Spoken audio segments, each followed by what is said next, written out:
Hello, Excel training ঢাকাতে আপনাদের স্বাগতম। এখন আমি এক্সেল ম্যানেজমেন্ট ট্রেনিং কোর্সের মডিউল 4.03 নিয়ে আলোচনা করব। মূলত এই মডিউলে আমি হোম ট্যাবের অ্যালাইনমেন্ট সেকশন নিয়ে আলোচনা করেছি, অর্থাৎ হোম ট্যাবের এই অ্যালাইনমেন্ট সেকশনটা নিয়ে আলোচনা করেছি। তো চলেন তাহলে শুরু করা যাক। আমি এখানে একটা কোম্পানির সেলস স্টেটমেন্ট দিয়েছি। এটার মাধ্যমে মূলত আমি আপনাদেরকে এই সেগমেন্টে আলোচনা করব। তো আমাদের প্রথম পার্টটা হচ্ছে মার্জ পার্ট। এই মার্জ পার্টটা দেখানোর জন্য সাপোজ মনে করেন যে এখানে একটা কোম্পানির নাম দেওয়া আছে, আর এখানে এই যে কলামটা আছে, অর্থাৎ পাশাপাশি দুটো কলাম আছে। তো আমি চাচ্ছি এই নামটাকে, এই দুটো কলামকে একত্র করার পরে মাঝখানে নিয়ে আসতে। সেটার জন্য আমাকে এই মার্জ পার্টটা নিয়ে পার্টটার মাধ্যমে আপনাদেরকে দেখাতে হবে। এটার জন্য প্রথমে আমি এইটা আর এটা একসাথে সিলেক্ট করে নিলাম। সিলেক্ট করার পরে এই যে মার্জিন সেন্টার সেকশনটা আছে, জাস্ট এখানে গিয়ে মার্জিন সেন্টারে ক্লিক করলেই ও ঠিক এই দুটো কলামের মাঝখানে নিয়ে আসবে। ঠিক আছে, ঠিক তেমনি ভাবে আমি যদি চাই এইটা এবং এইটা, এই দুটো কলামের ঠিক মাঝ বরাবর এই লেখাটা থাকবে, তাহলে কি করতে হবে? এইটা এবং এটা একত্র করে মার্জিন সেন্টারে ক্লিক করলেই আসবে। এটার ক্ষেত্রেও ঠিক ওই একই, এটার ক্ষেত্রেও ঠিক ওই একই। এটা অবশ্য আগেই করা ছিল।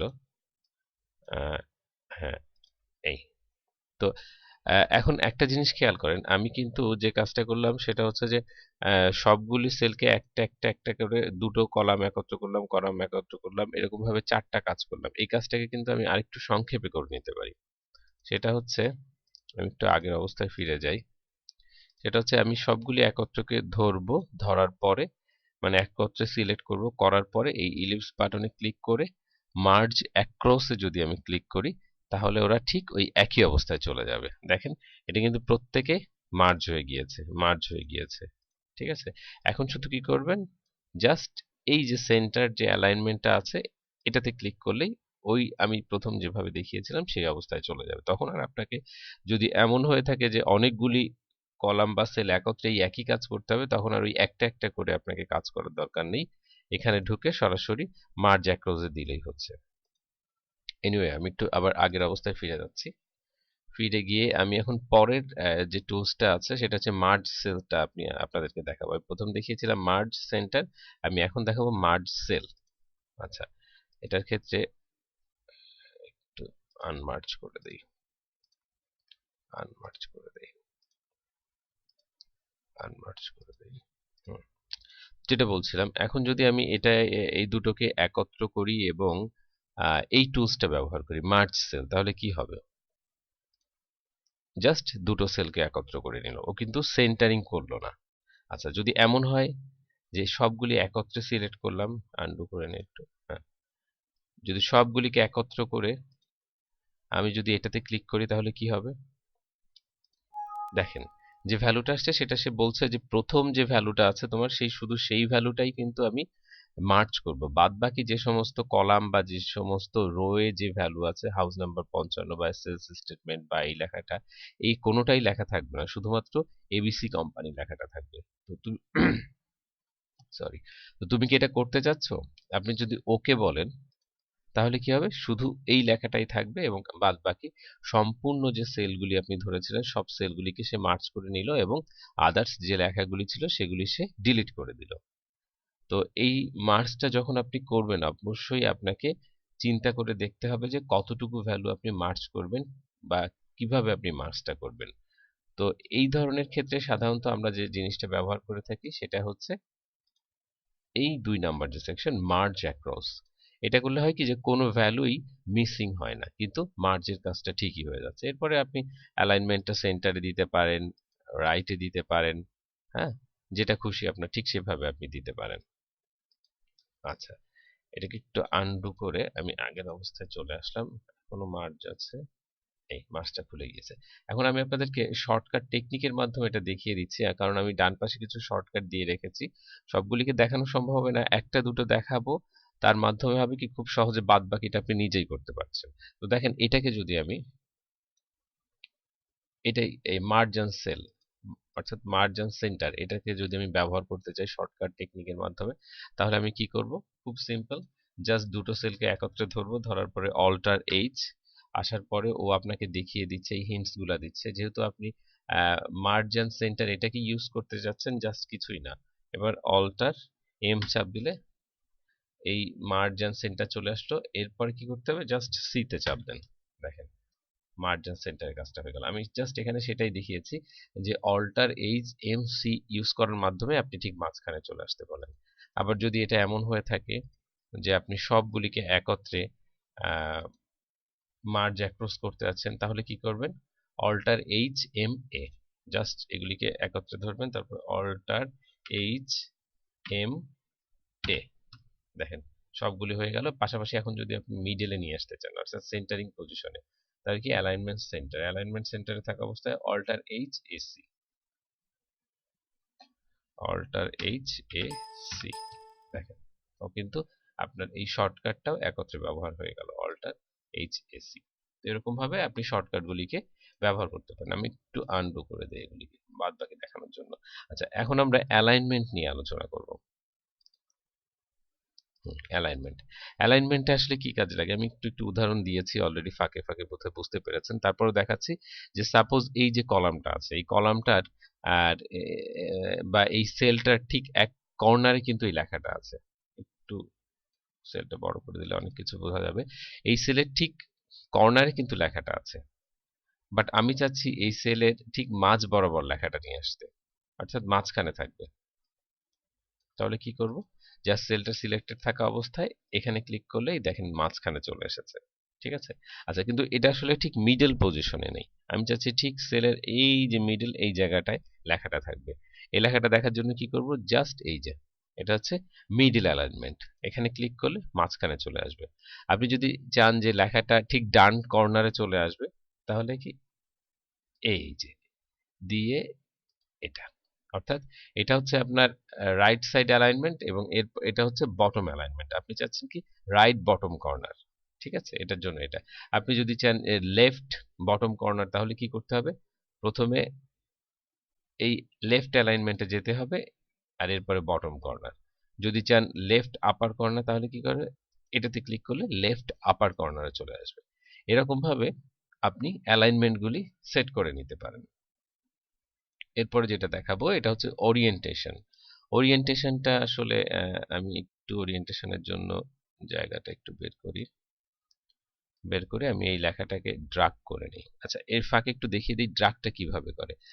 সাপোজ এই লেখাটাকে আপনি ড্রাগ করতে আছেন, এটা হচ্ছে জাস্ট এই কর্নারে যখন আপনি মাউসটা নিচ্ছেন, দেখেন ওটা চারদিকে চারটা অ্যারো চিহ্ন আসতেছে। এই অ্যারো চিহ্নটা জাস্ট যখন আসবে তখনই মাউসটা দিয়ে চেপে ধরে আপনি ঠিক যেখানে নিতে চান সেখানে নিয়ে ছেড়ে দেন, সেটা ড্রাগ হয়ে যাবে। এখন কিন্তু সে এই সেল থেকে এই সেলে চলে গিয়েছে ভ্যালুটা, দেখেন এই সেলে কিন্তু ভ্যালুটা নাই, ভ্যালুটা চলে গিয়েছে এই সেলে, এই সেলে। আচ্ছা, এখন আমি যদি ওরিয়েন্টেশনের কাজটা করতে চাই, তাহলে কি করব, জাস্ট এখানে ক্লিক করব। দেখেন এখানে বিভিন্ন ধরনের ওরিয়েন্টেশন দেখাচ্ছে, যে তুমি কি লেখাটা ডান আপারে দেখাতে চাও, বা তুমি কি ভার্টিক্যাল অবস্থায় দেখাতে চাও নাকি রোটেট অবস্থায় দেখাতে চাও।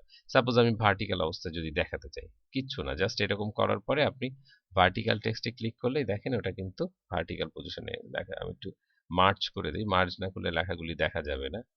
সিলেক্ট করে এইটুকু পর্যন্ত মার্জ করে দিলাম, এই মার্চ করে দিলাম। দেখেন এখন লেখাগুলো কিন্তু দেখা যাচ্ছে, বাট এটা আসলে বোঝা যাচ্ছে না, আপনাকে আরেকটু বেশি করে মার্চ করতে হবে, তারপরে আসতেছে না। এনিওয়ে, আমি লেখাটাকে একটু অন্য স্টাইলে দিই, রোটেট টেক্সট আপে দিই। এইবার দেখেন, এবার লেখাটা দেখতেও সুন্দর লাগছে। আপনি চাইলে একটু ছোট করে দিতে পারেন লেখাটা টোটাল দেখার জন্য। ঠিক আছে, এরকম ভাবে আপনি খুব সহজে ওরিয়েন্টেশনের কাজটা করে নিতে পারেন। তো সাপোজ আপনি যদি চান এই রোটেট টেক্সট ডাউন অবস্থায়, অর্থাৎ এটা ঘুরে গিয়েছে, হ্যাঁ, তো এই কাজগুলিকে যদি আপনি একটু শর্টকাটের মাধ্যমে করেন, তাহলে কিভাবে হবে কাজটা আমি একটু বলি। আমি আগের অবস্থায় জিনিসটাকে নিয়ে আসি, ফরম্যাট সেল অ্যালাইনমেন্টে গিয়ে এটাকে জাস্ট এই অবস্থায় করে দিলেই সে সে আগের অবস্থায় ফিরে চলে আসবে। আচ্ছা, এখন কিন্তু সে আগের অবস্থায় ফিরে ফিরে চলে এসেছে। মার্চ করার যার জন্য বোঝা যাচ্ছে না, আমি একটু এগুলোকে শর্টকাট ব্যবহার করার জন্য আমি এটাকে আরেকবার একটু মার্জ করে নিলাম। আচ্ছা, এখন আমি চাচ্ছি এটাকে শর্টকাট কি এর মাধ্যমে ব্যবহার করতে, যে শর্টকাট কি এর মাধ্যমে আমি ওরিয়েন্টেশনের কাজটা করবো। তো সেক্ষেত্রে কি করতে হবে, জাস্ট অল্টার, দেখেন এখানে আমি দেখিয়ে দিয়েছি যে ভার্টিক্যাল টেক্সট আপ যদি এটা করতে চাই, যেটা আমি দেখিয়েছিলাম, alter H F Q U, alter H F Q and then U, F Q then I think something is problem। আচ্ছা, যেটা হলো সেটা হচ্ছে এটা করার পর এটা টেক্সট আপ, একটু আবার করছি, alter h fq and then q। সম্ভবত কোনো একটা কি প্রেসে ভুল ছিল যার জন্য তখন হয়নি। Anyway, alter h fq u, rotate text up। অর্থাৎ আপনি যদি এই শর্টকাটগুলি জানেন তাহলে খুব সহজে এই অবস্থায় চলে আসতে পারেন। আচ্ছা, আমাদের নেক্সট কাজটা আমরা যেটা করব সেটা হচ্ছে ইন্ডেন্ট অংশ নিয়ে। ইন্ডেন্ট আসলে আপনাকে কিভাবে সাহায্য করবে? তো ইন্ডেন্ট সাপোজ মনে করেন এই লেখাটাকে একটু নিচে নিয়ে আসি। আচ্ছা, আমি চাচ্ছি এই যে লেখাগুলি এখানে আছে ইন্ডেন্টের মাধ্যমে আমি কি করব, আমি একটা ইন্ডেন্টে কাজ করে দেখাই। সেলস এর উপরে আমি যদি ইনক্রিজ ইন্ডেন্ট দেই, হ্যাঁ, এটাকে এরকম ভাবে থাকবে, আর মান্থ লেখাটা এরকম ভাবে থাকবে। অর্থাৎ ইন্ডেন্টটা আপনাকে একটা লেখাকে একটা নির্দিষ্ট স্টেপ পর্যন্ত, অর্থাৎ স্পেস আমরা যেটা দিয়ে থাকি আমাদের কিবোর্ডে, সেই স্পেস বারের ব্যবহারটা আমরা ইন্ডেন্টের মাধ্যমে ব্যবহার করতে পারি। অর্থাৎ স্পেস বারটাকে ইউজ না করে আমি সরাসরি এখানে যদি ইনক্রিজ ইন্ডেন্ট দেই তাহলে ও ডান দিকে আগাতে থাকবে, আর যদি ডিক্রিজ ইন্ডেন্ট দেই তাহলে ও সে বাম দিকে আগাতে থাকবে। এটাই হচ্ছে ইন্ডেন্টের ব্যবহার মূলত। কখনো কখনো আপনার লেখা এমন হতে পারে যে এটার আন্ডারে এটা, তার আন্ডারে এটা, তো সেক্ষেত্রে আপনি ইন্ডেন্টটা খুব ভালোভাবে ব্যবহার করতে পারবেন। আচ্ছা, এরপরে যেটা আসছে সেটা হচ্ছে র্যাপ টেক্সট। র্যাপ টেক্সট দেখার জন্য আমি এই লেখাটাকে জাস্ট একটু কপি করে নিয়ে আসি।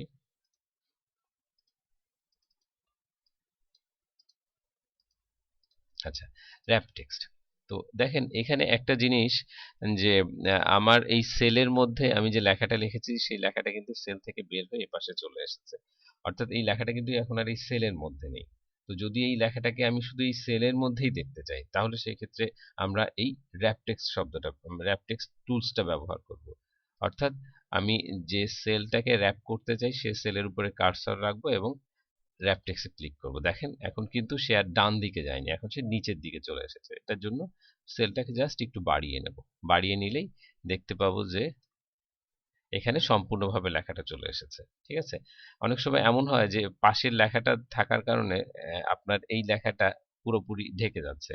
অর্থাৎ এখন যদিও আপনি দেখতে পাচ্ছেন, বাট যখনই আপনি এই কথাটাকে পাশে কোনো কথা বসিয়ে দেবেন, পাশে কোনো কথা বসিয়ে দেবেন, দেখেন এটা কিন্তু ঢেকে গিয়েছে, তখন কিন্তু আপনি এটাকে আর দেখতে পাচ্ছেন না। এই সব ক্ষেত্রে আপনি র্যাপ টেক্সট এই টুলসটা ব্যবহার করতে পারেন। এই টুলসটা ব্যবহার করলে আপনি কি হলো, যে এই সেলের যত লেখা আছে সব লেখাগুলিকে আপনি দেখতে পাবেন।